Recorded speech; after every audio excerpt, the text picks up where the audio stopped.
지역의 이슈를 속시원히 풀어보는 헬로 이슈 토크입니다. 계양구 정화조 비리를 폭로했다가 오히려 명예훼손으로 고발당해 8년간 소송을 벌여왔던 한 정화조 업체 전 대표 김 씨가 지난 5월 무죄 판정을 받았습니다. 8년의 소송 동안 김 씨의 회사는 파산했고 오랜 소송전에 시달릴 수밖에 없었는데요. 정작 비리를 눈감았던 업체와 계양구는 별다른 처벌도 또 책임도 지지 않고 있다는 목소리가 큽니다. 인천시민단체는 인천시에 재감사를 촉구하고 나섰는데요. 오늘 자세한 내용을 짚어보죠. 함께할 두 분, 이도형 홍익정경연구소장과 장정구 인천시민연대 공동대표와 함께합니다. 두 분 어서 나오세요. 네, 안녕하세요. 반갑습니다. 계양구 정화조 비리 문제, 오랫동안 문제가 되어온 일인데 간단하게 먼저 좀 살펴볼까요? 네, 2012년 12월 달에 한 정화조 업체 대표였던 김 씨가 계양구에 이제 정화조 비리 문제를 제기를 합니다. 신고를 하게 되는데요. 근데 분뇨량을 이제 부풀렸다. 또 이제 계량 증명서를 허위로 이중 사용하거나 이에 따라서 요금을 부당하게 청구했다 하면서 문제를 제기를 하게 됩니다. 하지만 오히려 다른 정화조 업체 세 군데들로부터 명예훼손으로 고소를 받게 되는데요. 네. 다른 업체들은 이제 공판정에서 부풀린 적이 없다라고 이제 증언을 하게 되고요. 그리고 또 특히 계양구에서 특별한 문제가 없다, 아무런 문제가 없다라는 문서를 제출하게 되면서 이게 이제 증거로 채택이 되는 거죠. 그렇게 되면서 결국 김 씨는 법원에서 1심과 2심을 거쳐서 대법원에서 최종 실형을 선고를 받게 됩니다. 네. 하지만은 국무조정실에서 감사 결과가 뒤늦게 이제 공개가 되면서 김 씨가 주장한 내용이 대부분 이제 비리가 사실로 밝혀지면서 이제 극적 반전을 맞이하게 되는데요. 김 씨는 거의 8년 만에 최종 무죄 판결을 이제 2심에서 받게 됩니다. 하지만 그동안 회사는 이제 파산에 이르게 되고요.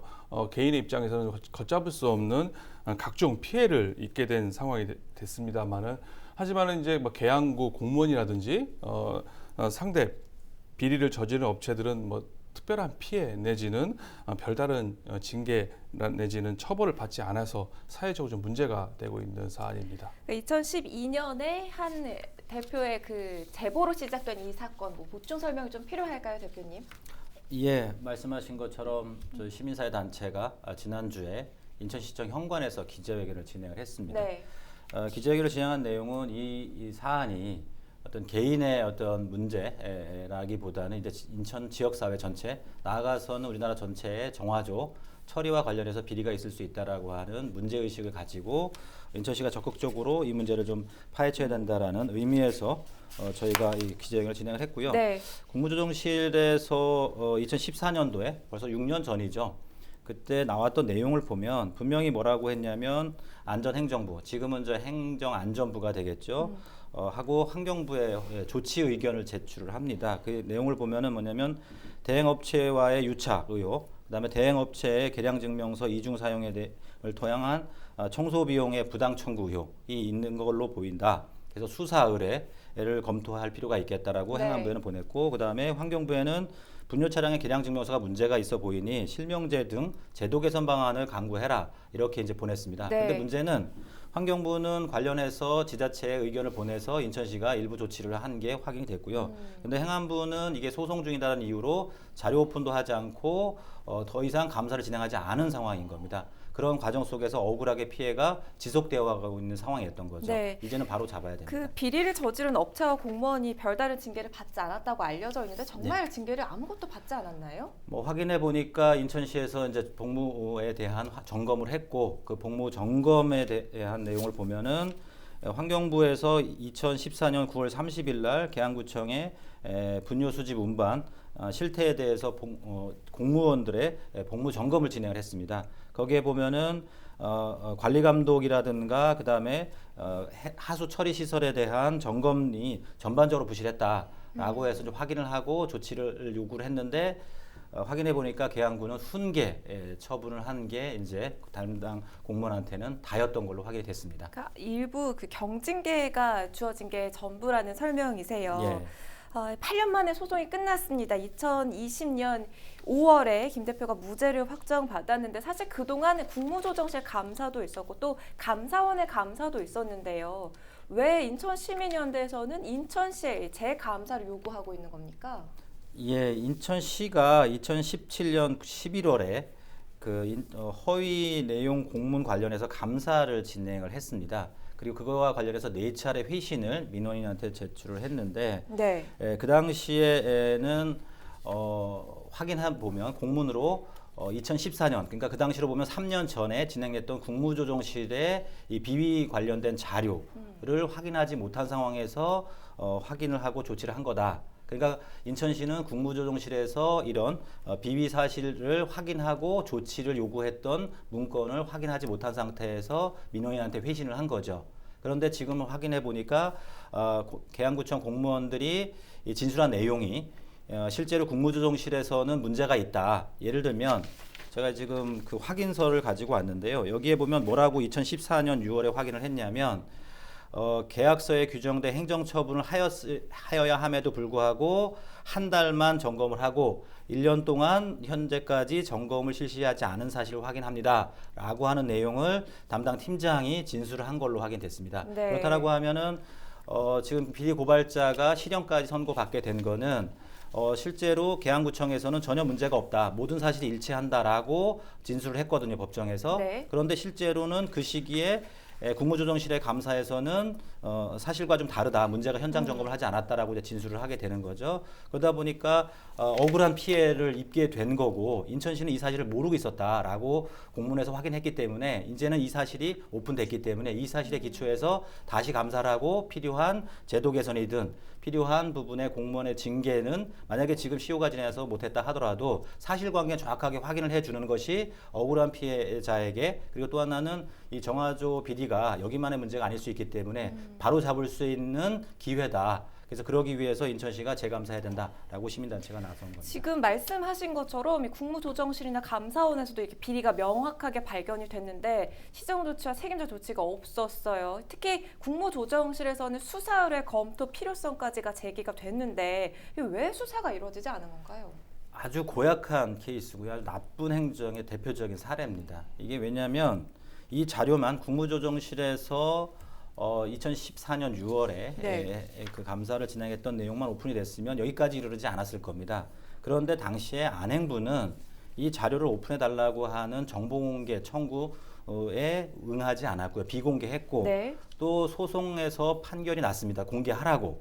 그런데 어찌된 일인지 그 판결을 확인하고 나서도 다시 비공개합니다. 어떻게 비공개하냐면 지금 현재 이제 확인을 해보면은 2016년에 행정안전부가 네. 감사 결과를 비공개 통보를 2016년 1월 29일 날 서울행정법원에서 정보공개 거부 처분한 거를 취소하라는 판결을 했는데 네. 같은 내용을 가지고 2016년 3월 7일 날 그러니까 한 달이 조금 더 지나서 행정안전부가 관련 자료에 비공개를 다시 통보합니다. 근데 그 당시에는 처음에는 아마 4호 그러니까 재판 중이기 때문에 자료를 공개할 수 없다라고 했는데 다시 비공개 처분을 할 때는 5호와 6호, 7호 이건 뭐냐면 정보공개법에 보면은 비공개 대상 정보에 대해서 규정을 하고 있습니다. 그런데 비공개한 이유를 그전에는 소송 중이다라는 이유로 비공개를 했고 그 다음에 공개하라는 판결을 내리니까 다시 비공개를 요구하면서 다른 이유를 들었습니다. 5호와 6호, 7호는 뭐냐면 지금 현재 뭐냐면 의사결정 과정 또는 내부 검토 중인 사항으로 공개될 경우에 업무의 공정한 수행에 뭐랄까 지장을 끼칠 수 있다라고 네네. 해서 이제 정보를 비공개한 거고, 그러니까 결국 뭐냐면 비공개 처음부터 이러저런 이유로 비공개했다라고 하고 했으면 맞아요. 한번 처분이 나왔으면 바로 공개해야 되는데 그러지 않은 거죠. 결국 그러니까 그러는 과정 속에 석연치 않은 이유로 예. 정보 공개가 늦어지면서 이 사건이 오래 이렇게 맞습니다. 끌게 된 거예요. 정작 이를 고발한 업체 대표인 김 씨가 명예훼손으로 고발당해서 결국 실형까지 선고받았었잖아요. 지금 말씀하신 것처럼 이런 과정이 이게 늘어지다 보니까 이제 김 씨가 이제 각종 피해를 소송상의 피해를 받았다 볼 수가 있는데요. 계양구의 이제 정화조 비리를 최초에 제기한 게 2012년 아니겠습니까? 네. 1년 뒤에 2013년에 앞서 말씀드린 것처럼 다른 정화조 업체 세 군데로부터 명예훼손으로 예, 고소를 당하게 됩니다. 앞서 말씀드린 것처럼 계양구에 이제 아무 문제 없다는 공문이 가장 주요하게 작용을 하게 되면서 징역 8월에 집행유예 2년이라는 실형을 선고를 받게 됩니다. 이후에도 김 씨는 이제 계양구청 앞에서 1인 시위를 하면서 문제를 계속 제기하다가 또 다른 업체로부터 다시 명예훼손을 받게 되는데요. 이 과정 중에서 앞서 말씀드렸던 그 국무조정실의 감사 결과 보고서가 공개가 되게 되고요. 또 해당 당시에 감사관이 법정에 나가서 증언을 하게 됩니다. 그렇게 되면서 2심에서 무죄 판결을 맞게 되면서 이제 검찰에서 상고 포기를 하면서 결국은 무죄 판결로 확정이 됐다 볼 수가 있는데요. 같은 사안인데도 불구하고 한 번은 이제 실형, 또 한 번은 무죄 판결이라는 상당히 좀 납득하기 어려운 판결이 나왔다 볼 수가 있는 겁니다. 마찬가지 김 씨 입장에서 얼마나 황당하고 뭐 억울하겠습니까? 그리고 부당하다 생각할 수밖에 없다 이렇게 생각이 됩니다. 그 개인의 입장을 조금 더 들여다보죠. 지금 죄 없는 무고한 시민이 8년 동안 소송에 시달리게 됐고 그로 인해서 회사는 파산당해서 완전히 무너졌습니다. 이 계양구는 이런 비리를 알고도 눈 감았고요. 또 허위 공문까지 제출한 사실이 파악됐는데 이 계양구는 지금 감사 결과에 대해서 어떤 입장인가요? 지금 현재 이 국무조정실이 이 정화조 행정에 대해서 정확하게 파악했다고 보기 어렵다. 또 하나는 이 내용을 민원인이 제출한 자료를 대부분으로 채택하면서 현장 행정하고는 좀 동떨어진 결론을 내린 걸로 보인다라는 입장을 보이고 있고요. 이 내용이 이제 일부 환경직 중에서 일부 공무원들만 알 수밖에 없는 내용이고 네. 또 이런 정화조 업체가 각 구별로 10개가 채 되지 않습니다. 그러니까 이런 내용들을 정확하게 파악할 수 없었던 거죠. 그렇기 때문에 관련 공무원들의 진술이 대부분 이제 주요하게 채택될 수밖에 없는 상황이었는데 국무조정실은 어쨌든 민원인이 이야기한 내용을 충분히 듣고 그거에 대한 확인하는 과정들이 있었고 추가로 수사까지 필요한지 여부는 행정안전부가 검토해야 된다라고 이제 의견을 넘긴 거죠. 근데 행정안전부가 감사를 여러 가지 이유로 끝까지 마무리하지 않으면서 이 문제가 불거진 겁니다. 결국에는 행안부가 지금이라도 이걸 감사를 해야 되는데 인천시가 이미 감사에 조치를 했기 때문에 더 이상 감사 진행할 수 없다라고 최종적으로 또 회신을 다시 보내온 것 같습니다. 그렇군요. 지금 뭐 업체들의 이 담합을 눈 감아준 계양구의 책임이 커 보이는데요. 이 허위 문서 제출의 경우는 공소시효가 이미 지났습니다. 이거 어떻게 책임을 져야 한다고 보세요?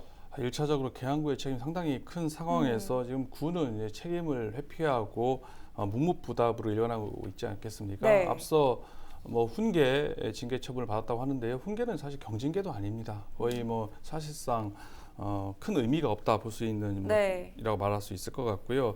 어쨌거나 계양구에서 이렇게 대응하고 있는 상황에서 결국은 바로 인천시나 뭐 행안부에다가 상급기관에다가 문제를 제기할 수밖에 없는 상황입니다. 하지만 이것도 쉽지 않다. 왜냐하면 한계가 있다 볼 수가 있는데요. 우선 자치사무에 대해서 이제 기초지자체에 광범위한 권한을 부여하고 있기 때문에 상급 기관인 행안부가 이제 법령 위반을 상대로 적극적으로 문제 제기를 하고 나서줘야 되는데요. 여러 번 말씀드렸지만은 계양구의 스탠스가 상당히 소극적이었다. 행안부의 스탠스가 상당히 소극적이다 보니까 어떻게 할 수가 없는 상황입니다. 심지어 뭐 감사 결과 보고서 공개조차 수차례 뭐 거부하지 않았었습니까? 네. 관련 징계 역시 시효 3년이기 때문에 뭐 금품 수수는 5년이긴 합니다만은 그 역시 쉬운 일이 아니라 볼 수가 있을 것 같고요. 결국 또 허위 공문서 작성죄에 대한 공소시효 문제, 또 최근에 이제 위증죄로 인해서 소송에서 불기소 처분을 검찰 단계에서 맡은 상황입니다. 이런 상황에서 뭐 책임지는 사람 없이 유야무야 뭐 끝나는지 아닌지 이렇게 좀 우려가 되는 상황이라 할 수가 있습니다. 이 법적인 책임을 묻기에는 이미 시효가 지나버렸어요. 어떻게 좀 책임을 묻게 할 수가 있을까요, 대표님? 그러니까 저는 지금 법적인 책임이 중요하지 않다고 생각합니다. 이 고발자 같은 경우는 사실관계의 정확한 확인, 그리고 뭐 파산한 부분에 대한 것도 누군가가 책임을 지긴 해야겠지만 제가 봤을 때는 사실관계에 대한 정확한 확인과 뭐 필요하다면 사과도 뭐 가능할 수 있다고 생각이 들고요. 네. 그러니까 법적인 처분은 지금 쉽지 않아 보이는 건 분명하고요. 다만 아까도 말씀드렸지만 이러한 비리들이 현장에서 벌어지고 있었다. 그리고 그걸 인정을 하고 바로잡기 위해서 어떤 조치를 하겠다라고 한 진솔한 사과와 앞으로의 적극적인 행정이 지금 필요한 상황이다. 왜냐하면 이 정화조 행정이 우리가 대부분 다 우리 근처에 있음에도 대부분 모르고 있었거든요. 그래서 그래서 이걸 이제 그렇죠. 드러내고 바로 잡는 게 앞으로 인천시와 계양구가 해야 될 일이다라는 말씀을 드리고 싶습니다. 그래요. 이미 그 국무조정실과 감사원에서는 감사를 다 했고요. 계양구는 이 비리 공무원에 대해서 미온적인 태도를 보이고 있는데 이런 와중에서 인천시에서 감사를 한다는 건 어떻게 보면 다시는 이런 일이 일어나서는 안 된다는 네. 그런 의미를 또 볼 수가 있을 것 같아요. 그렇다면 인천시 감사에서는 좀 어느 부분을 집중적으로 감사해야 한다고 보시는 거예요? 예, 지금 말씀하신 것처럼 감사원에서도 작년에 다시 이제 감사를 해서 올해 4월에 이제 의견을 제시를 합니다. 근데 내용은 뭐냐면 이렇게 회신을 합니다. 그러니까 종결 처리했다라고 하는 기각을 하면서 종결 처리했다라고 하는 회신을 합니다. 네. 이 말은 뭔 얘기냐면 감사원도 이 국무조정실의 이 비위 자료에 대해서 검토를 했을 수도 있고 했지 않을 수도 있다. 근데 문제는 뭐냐면 비리 고발자에 대한 적극적인 설명이 좀 필요하다라는 겁니다. 이 문제는 뭐냐면 기각합니다라고 하는 한 줄이 아니라 확인을 해봤더니 이러이러한 문제가 있어서 이건 문제가 있고 이건 문제가 없어서 이렇게 처리를 했다라고 하는 설명이 필요한데 그냥 민원인에 대해서 아주 짧은 답변만 하는 거죠. 이런 방식으로는 곤란하다. 그래서 적극 행정이라고 하는 부분은 어떤 의미냐면 검토를 해봤더니 이거는 당신이 제안한 것 중에 이런 것들은 사실이고 이건 사실이 아니어서 이 부분은 이런 책임으로 주는 게 맞고 지금은 이 부분은 처벌할 수 있지만 공소가 시효가 지났기 때문에 처벌할 수 없다. 이런 정도의 적극적인 해명과 적극적인 설명이 필요하다. 저는 인천시가 그래야 된다는 말씀을 드리고 싶은 겁니다. 그럼 적극 행정이라는 차원에서 인천시는 어떤 조치를 할 수 있을까요? 일단은 몇 가지가 있는데 하나는 인천 처음부터 끝까지 이 국무조정실의 그 비위 자료를 가지고 점검을 다시 한번 하고요. 그리고 나서 2014년도에 환경부에서 조치 의견이 나왔는데 그 이후에 계양구의 이 정화조 업무가 어떻게 바뀌었는지 어떻게 개선이 됐는지에 대해서 확인을 해서 투명하게 시민들한테 알려줘야 되고요. 또 하나는 다른 지자체들도 충분히 이럴 개연성이 있기 때문에 네네. 다른 지자체에 대해서도 확인하고 그거에 대해서 투명하게 오픈을 해야 된다. 필요하다라고 하면 지금의 부족한 부분을 앞으로 개선하기 위해서 어떻게 하겠다라고 하는 그런 의견까지 이번에 좀 제시해 주시기를 요청을 드립니다. 그래서 인천시민연대에서는 지금 계양구뿐만의 문제가 아니다. 이 10개 지자체 정화조 행정을 모두 좀 들여다봐야 한다. 이런 의견도 내셨는데 이런 일이 일어났을 가능성이 크다. 이렇게 보시는 거죠? 예, 맞습니다. 아까도 잠깐 언급드렸지만 이 정화조 업체들이 대부분 다 영세합니다. 그리고 이 처리 비용에 대한 거를 구청에서 정해줍니다. 그러니까 톤당 몇백 원 받으라고 정해주는데 이게 몇 년째 동결된 걸로 제가 알고 있습니다. 그러니까 비리가 일어나기 일어날 쉬운 수밖에 구조다. 그렇죠. 왜냐하면 수익을 내야만 되는데 수익을 낼 수 없는 구조다 보니 비리를 통해서 수익을 낼 수밖에 없는. 그러니까 처리량을 부풀리거나 계량기를 조작하거나 이럴 수 있는 개연성이 충분히 있는 게 지금 정화조 업무의 현장이었다. 그래서 이 부분을 바로잡기 위해서 현장을 특히 인천시는 뭐 이게 기초지자체 사무기 때문에 할 게 없다라고 할 수 있을지 모르지만 가자 처리 사업소 같은 경우는 인천시가 직영을 하고 있기 때문에 얼마든지 가자 처리 사업소에서 이 부분을 확인하다 보면은 어디에 문제점이 있는지 인천시는 파악할 수 있다라고 저는 생각을 하고 있습니다. 그렇군요. 이렇게 지자체가 비리를 저지르게 되면 세금 낭비는 물론이고요. 지금 이 경우에는 한 시민이 부당하고 또 억울한 피해를 입기까지 했습니다. 정말 이런 일이 되풀이되지 않아야 할 텐데 어떤 대책들이 좀 필요하리라 보십니까, 소장님? 이번 사건을 보면서 이제 정화조의 이제 청소량, 이제 분뇨량을 이제 부풀려 가지고 이제 문제가 되지 않았었습니까? 심지어는 네. 뭐 계양구청에 있는 분뇨량까지 부풀려서 이제 청구하다 보니까 결국 세금의 낭비로 이어진다 볼 수가 있습니다. 네. 또 개인의 부당한 피해는 또 말할 것도 없고요. 이 지자체 이런 비리가 한두 건이 아닐 겁니다. 기초 지자체가 지금 모럴 해저드가 팽배해 있으면서 각종 뭐 수의계약에서 뭐 친한 사람을 밀어줄 수도 있고 또 각종 개발 사업에 있어서 건축 설계 업체들에게 추천하는 일이 비일비재하게 일어나는 상황에서 더욱 감시와 견제의 눈을 뭐 부릅떠야 되지 않을까라 생각을 합니다. 뭐 지자체 자정 노력뿐만 아니라 뭐 시민단체, 언론, 그리고 수사기관까지 모두가 각고의 노력을 기울여야 하는 것이 뭐 최선의 방법이 아닐까 이렇게 생각을 합니다. 네. 지자체 비리로 인한 이 세금 낭비 그리고 한 시민이 부당하고 억울한 피해를 당한 이번 사건 계양구 정화조 비리 사건에 대해서 짚어봤습니다. 헬로 이슈토크 오늘 준비한 소식은 여기까지입니다. 시청해주신 여러분 고맙습니다. 네, 수고하셨습니다.